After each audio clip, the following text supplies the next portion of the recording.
Hello বন্ধুরা, আমাদের চ্যানেলে তোমাদের সবাইকে স্বাগত। আজকে আমি বানাবো রসপুলি।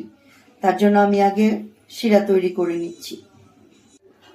তার জন্য আমি 2 কাপ জল দিয়ে দিচ্ছি, আর দিয়ে দিচ্ছি 1 বাটি মতো চিনি। তার জন্য দিয়ে দিলাম 4টে এলাচ। আমি একটা পুলির জন্য পুর বানিয়ে নেব।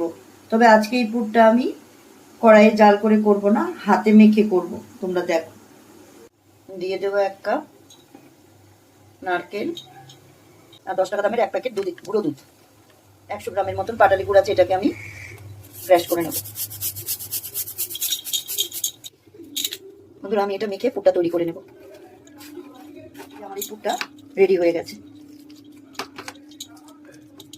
আমি একটা কাই তৈরি করে নেব। তার জন্য আমি 1 বাটি জল দিয়ে দিলাম, অল্প একটু নুন দিয়ে দেবো। ফুটে গেছে। 1 বাটি জলের জন্য আমি 1 বাটি চালের গুঁড়োটা ব্যবহার করব, আস্তে আস্তে করে দিয়ে।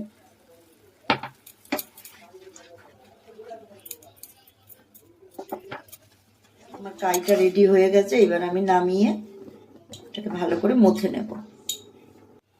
আমি একটু হাতে ঘি নিয়ে নিয়েছি, এটা দিয়ে ভালো করে আমি মথে নেব। দেখো আমার এইটা মথা হয়ে গেছে। এবার আমি এখান থেকে রুটির মতো করে বড় বড় করে লেচি কেটে নেব।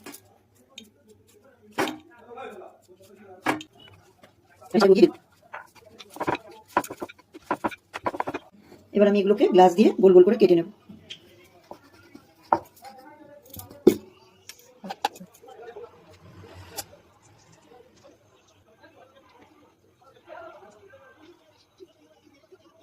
এটা গরম হয়ে গেছে, আমি এবার তেলে দিয়ে দিচ্ছি।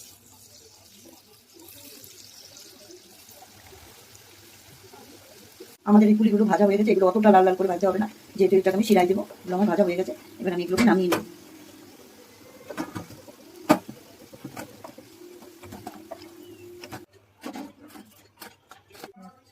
বন্ধুরা, এটাকে আমি এখন ঘন্টা 2-এর জন্য ঢেকে রাখবো, তারপর আমি তোমাদেরকে দেখাচ্ছি। দেখো বন্ধুরা, আমার এই রস পিঠাগুলো রেডি হয়ে গেছে। ভিতরে পুরো রস ঢুকে গেছে। বন্ধুরা, আমাদের এই রেসিপিটা যদি তোমাদের ভালো লাগে, তোমরা কোথা থেকে দেখছো, ইউটিউব থেকে যদি দেখে থাকো, তাহলে আমাদের চ্যানেলটাকে সাবস্ক্রাইব করে দেবে, লাইক শেয়ার করে দেবে। আর যদি তোমরা ফেসবুক থেকে দেখো, তাহলে আমাদের পেজটাকে ফলো করে দেবে। Thank you.